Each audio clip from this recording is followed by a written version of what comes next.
जगह पे ना पेड पार्किंग बनी हुई है। देखो 0 से 1 घंटे आवर को बोलते हैं ओरे 200 लैख, और अगर 0 से 8 घंटे लगाओगे तो भाई 1000 लैख। भाई साहब बहुत महंगी पार्किंग है। हालांकि हमने तो होटल वालों की पार्किंग ली है, उन्होंने हमसे पर नाइट जो है वो 10 यूरो ली है, एंड रूम के समेत हमसे टोटल 50 यूरो पर नाइट, यानी कि 5000 रुपए के आसपास लगभग पार्किंग एंड रूम अच्छा खासा मिल गया था। लास्ट व्लॉग देख लेना, उसमें रूम टूर दे दिया था मैंने। तो आराम से बैठ के खाता हूँ और अभिषेक का वेट करता हूँ, फिर निकलेंगे यहाँ से मोंटेनिग्रो के लिए। ये पार्किंग है भाई इनकी, ऐसे बेसमेंट में जाके बिल्कुल। अब ये रास्ता तो फिर भी ठीक है, चौड़ा है बिल्कुल, बट अंदर जाके जो पार्किंग स्पॉट्स बने हैं ना ये काफी पतले हैं। और देखो क्या लिखा है, मोस पार्को केतु। शटर खुल गया है, इसके अंदर है अपनी माफिया स्कॉर्पियो। एंड भाई कल तो यहाँ पे एक ही गाड़ी खड़ी थी हमारे साथ में, आज 3-4 खड़ी हो गई है, तो मोड़ने में दिक्कत आएगी। होपफुली पहले ये निकालनी पड़ेगी, फिर अपनी गाड़ी को बैक करते हुए ऐसे ले जाके फिर निकलेगा। वैसे लास्ट 2 व्लॉग में मैंने पार्किंग को लेके काफी रोया हूँ कि बड़ी मुश्किल से निकल रही है और अंदर आ रही है, तो इसलिए वो व्लॉग चेकआउट कर लेना। रोज मतलब ना देखा करो भाई व्लॉग कंटिन्यूटी में, वरना ना ऐसे ब्रेक हो जाएगा ना फ्लो, तो फिर मजा नहीं आएगा। कहाँ पे हूँ, क्या कर रहा हूँ, समझ नहीं आता इंसान को। अपनी गाड़ी ना 11400 किलोमीटर चल चुकी है, तो इसमें ना सर्विस रिमाइंडर आ रहा है बार बार, जबकि मैं फर्स्ट सर्विस करवा चुका हूँ। वो तो आना ही था खैर 10,000 किलोमीटर पे, मैंने जल्दी करवा ली थी क्योंकि। तो उसका भी सोल्यूशन है। जब मैं मुंबई गया था ना सर्विस सेंटर पे, उन्होंने मेरे को पहले ही बता दिया था जब ये आएगा रिमाइंडर तो ऐसे करना है। और विक्रम भैया का भी वॉइस नोट आ गया था, उन्होंने भी बता दिया। तो अभी करते हैं, पहले बाहर निकाल ले गाड़ी को। एसयूवी गाड़ी है ना हमारी, इसलिए दिक्कत आ रही है। अगर सेडान होती तो निकल जाती, हाइट का इशू होता है क्योंकि यहाँ पे सारा। फाइनली भाई कर कुरा के निकाल ली गाड़ी। अब बाहर ज्यादा देर खड़ी कर नहीं सकते, तो फटाफट से लगेज डालते और कट लेते हैं यहाँ से। भाई साहब वहाँ पे गाड़ी लगाई थी, भीड़ लग गई, फिर आगे लगाई थोड़ी सी, अब जाके सारा सामान सेट हुआ है। आज की हमारी डेस्टिनेशन होने वाली है भाई तिराना से पोर्टगोरिका, जो कि भाई मोंटेनिग्रो कंट्री की कैपिटल सिटी है। गूगल मैप पे 160 किलोमीटर दिखा रहा है, अराउंड 3 घंटे लगेंगे। यहाँ भी भीड़ लगे उससे पहले, चलो जी चले। और ये 3 घंटे इसलिए क्योंकि यहाँ पे जो है अल्बानिया में पहाड़ी इलाका है प्रॉपर, तो स्पीड लिमिट 80-90 से ऊपर जाती नहीं है, वरना ये 160 किलोमीटर तो भाई 1.5 घंटे में पूरे हो सकते थे।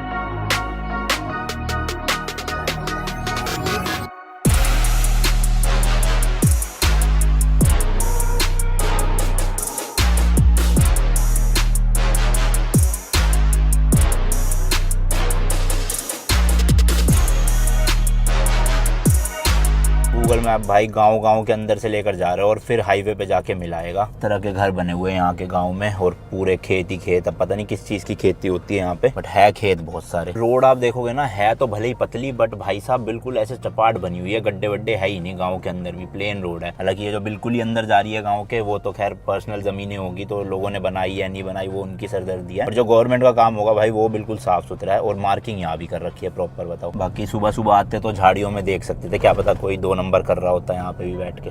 वैसे होंगे सबके पास वॉशरूम तो। और वो भाई सामने हाईवे आ गया है जो हमें सीधा लेकर जाएगा मोंटेनिग्रो तक। बॉर्डर यहाँ से अभी बचा हुआ है 110 किलोमीटर के भी ज्यादा। और फिर जब बॉर्डर क्रॉस करने के बाद जो उनकी मेन कैपिटल सिटी है ना, वो सिर्फ और सिर्फ भाई 20-25 किलोमीटर ही है। सोचो, बिल्कुल बॉर्डर के पास उन्होंने कैपिटल सिटी बना रखी है, क्योंकि जरा सा तो देश है यार। यहाँ पे ना ये ब्लू डीजल लिखा हुआ है, किसी को नॉलेज हो ना बताना, क्या इसमें एड ब्लू मिक्सड है या फिर किस टाइप का डीजल है, पता चल जाएगा ना। एक बार कमेंट सेक्शन में बता देना जिसको हो नॉलेज, क्योंकि अब जल्दी ही हमें डीएफ इसमें या फिर एड ब्लू डलवाना ही पड़ेगा। तो अगर ये डीजल ही मिक्स साथ आता है, पता नहीं क्या सीन है, हो तो नहीं सकता क्योंकि टैंक अलग अलग है दोनों के, तो डीएफ तो हमें वैसे भी भरवाना ही पड़ेगा। 45% बचा हुआ है डीएफ लिक्विड अपनी गाड़ी में, तो मेरे ख्याल से अभी 4000 किलोमीटर तो और चली जाएगा। और भाई ये देखो फ्यूल इकोनॉमी जो है वो काफी अच्छी हो गई है 9.8 की, क्योंकि यूरोप की सड़कों पे हम पूरे ऐसे मतलब रूल्स फॉलो करते हुए जा रहे हैं ना, ओवर स्पीडिंग नहीं कर रहे बिल्कुल भी। जैसे 60 लिखा तो 60 पे ही चल रहे हैं, और हाईवे पे जहाँ पे 100-110 है तो क्रूज सेट कर देते हैं, 100-110 पे आराम से गाड़ी चलती रहती है। तो उसकी वजह से 9.8 की एवरेज देने लग गई। हालांकि मेरी डीजल गाड़ी है, ये भी कम ही है, देनी तो 11-12 चाहिए ऑटोमेटिक में, और मैनुअल में तो भाई कई होगी 14-15 भी दे रही है स्कॉर्पियो। बट देखते हैं, क्या पता यूके पहुंचते पहुंचते देने लग जाए भाई 10-11 के ऊपर। यूरोप में टोटल हमने भाई 900 तो इसमें दिखा रहा है, प्लस 300 पहले के जो मैंने रीसेट नहीं करे थे, तो 1200 किलोमीटर हम यूरोप में ड्राइव कर चुके हैं। एंड टोटल बताऊं, अपने घर से जब हम निकले थे गुड़गांव में, तो टोटल वहां से यहाँ तक 8570 किलोमीटर। ये पूरा है भाई मुंबई सब मिला के अभी तक का। बाकी गाड़ी जो है वो 11400 चल चुकी है, क्योंकि मैंने गुड़गांव में भी उससे पहले चलाई थी 1 महीना। इस गाड़ी के ना भाई 1 लाख किलोमीटर पूरे करने हैं और काफी लोगों को एक्चुअल में लगता है जब मैं इसकी तारीफ कर रहा होता हूँ कि महिंद्रा ने हमें स्पॉन्सर कर रखा है, बट ऐसा नहीं है भाई। स्पॉन्सर उनसर कुछ नहीं करा, 1 रुपया भी नहीं दिया ना उन्होंने गाड़ी ली। पूरे 27 लाख कुछ हजार मैंने अपनी जेब से भरे थे गाड़ी के और फिर खरीद के लेकर आया। महिंद्रा ने अभी तक कोई स्पॉन्सर नहीं किया था। तो इसलिए गाड़ी की जो अच्छी चीजें होती है वो मैं आपको बताता हूँ, जो बुरी चीजें होती है वो मैं आपको बता देता हूँ, क्योंकि मुझे तो पैसे मिल नहीं रहे तो न्यूट्रल रहना पड़ेगा ना। ऐसे हाईवे पे पता नहीं भाई किस बात का जाम लगा हुआ है, शायद से कहीं पे रोड कंस्ट्रक्शन चल रही होगी तो वो डाइवर्जन सा बना देते हैं ना, उसकी वजह से स्पीड स्लो हो जाती है, लंबा जाम होता है। जाम भी नहीं, मूविंग ट्रैफिक है। यहाँ का एक गराज देख लो भाई, गाड़ियां खड़ी हुई है टूटी फूटी मर्सिडीज। मैंने आपको बताया था अल्बेनिया में भाई मर्सिडीज ही लोग ज्यादा प्रेफर करते हैं, तो 10 गाड़ियों में से 3-4 मर्सिडीज तो दिख ही जाया करेगी। ये देख लो ये जा रही है। और जैसे जैसे जर्मनी के पास पहुंचते जाएंगे BMW बहुत दिखती रहेगी हमें। जर्मनी में तो भाई BMW को एक बहुत बड़ा म्यूजियम सा है, शायद से जाएंगे वहां पर भी देख के आएंगे भाई क्या है। एंड यहाँ पे नई वाली X7 2-3 बार दिख चुकी भाई मेरे को। हालांकि अब तो इंडिया में भी डिलीवरी शुरू हो चुकी है, काफी यूट्यूबर्स ने रिव्यू भी बना दिया यूट्यूब पे उसका, पर मेरे ख्याल से किसी ने खरीदी नहीं है अभी तक यूट्यूब में नई वाली BMW जो 2023 में लॉन्च हुई। सॉरी 23 में नहीं 22 में लॉन्च हुई थी, बट इंडिया में 23 में आई है। और ये जो आप रोड के बीच में मार्किंग देख रहे हो, यहाँ पे आपको ना अपनी गाड़ी जब ही लगानी होती है जब आपको लेफ्ट या राइट टर्न लेना हो, और अगर आपको सीधा सीधा जाना है तो भैया चलते रहो सीधा। इसलिए ये वाली मार्किंग स्पेशली टर्न लेने के लिए बनाई गई है। यहाँ पे खड़े हो जाओ, जैसी ट्रैफिक हटेगा फिर अपना लेफ्ट ले लो या राइट ले लो।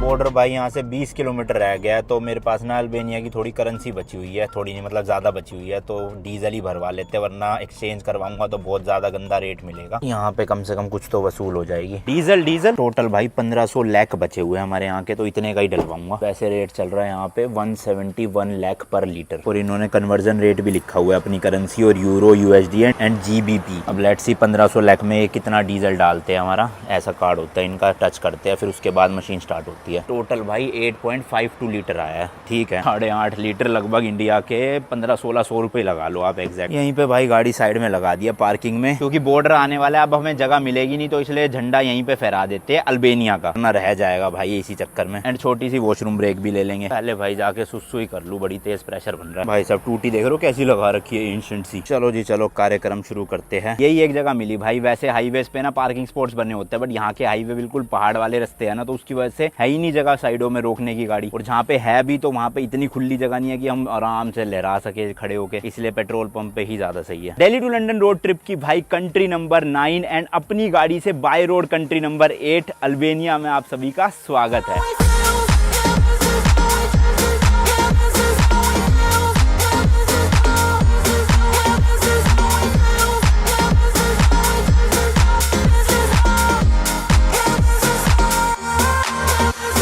चलो जी जल्दी जल्दी चलते हैं, बॉर्डर क्रॉस करते हैं और उसके बाद एंटर करेंगे नए देश में। जब आज हम चले थे ये वाले पहाड़ कितनी दूर लग रहे थे और अब कितनी पास आ गए, बिल्कुल सामने ही है ऐसा लग रहा है। एंड तिराना से बॉर्डर तक ना भाई ऑलमोस्ट 98% रास्ता ऐसे ही था, मतलब सिंगल रोड वाला, कोई ऐसे वो नहीं था डिवाइडर। इधर का ट्रैफिक इधर से जा रहा था और इधर का ट्रैफिक हम इधर से जा रहे थे, तो यही रास्ता चलता जा रहा है, इसलिए स्पीड मेंटेन नहीं हो पाई। एंड स्पीड लिमिट भी आप देखोगे ना, कहीं पे 50 आ जा रही है, कहीं पे 60 और मैक्स टू मैक्स 80-90 जाती है बस। इससे ऊपर स्पीड लिमिट अलाउड ही नहीं है इन रोड पे। है भले ही भाई ये पहाड़ी इलाका, बट ना अच्छे से रोड वगैरह सब बने हुए हैं और घर भी काफी बढ़िया बढ़िया बने हुए हैं। रास्ते में रेस्टोरेंट और होटल्स भी काफी सारे मिल जाएंगे अगर इमरजेंसी में रुकना पड़ता है तो। वैसे तो यार क्या ही इमरजेंसी आएगी, मतलब 150-200 किलोमीटर में एक नई कंट्री चेंज हो रही है रोज, तो 3-4 घंटे की ड्राइव होती है, उसमें अपना एक ही बारी में खींच दो। हम तो वो है कि फ्यूल के लिए रुक जाते हैं, झंडे के लिए रुक जाते हैं, वरना तो वन गो में बहुत आराम से मारी जा सकती है। 2.5-3 घंटे गाड़ी चलाना 200 किलोमीटर क्या ही है भाई, बड़ी चीज नहीं है, ऊपर से स्कॉर्पियो जैसी कंफर्टेबल गाड़ी में।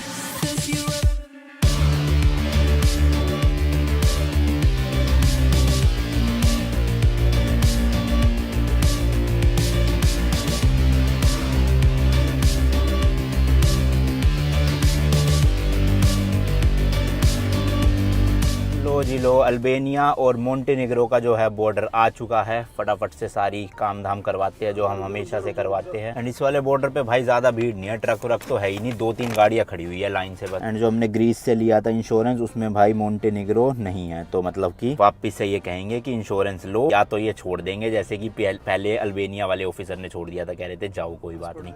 हेलो।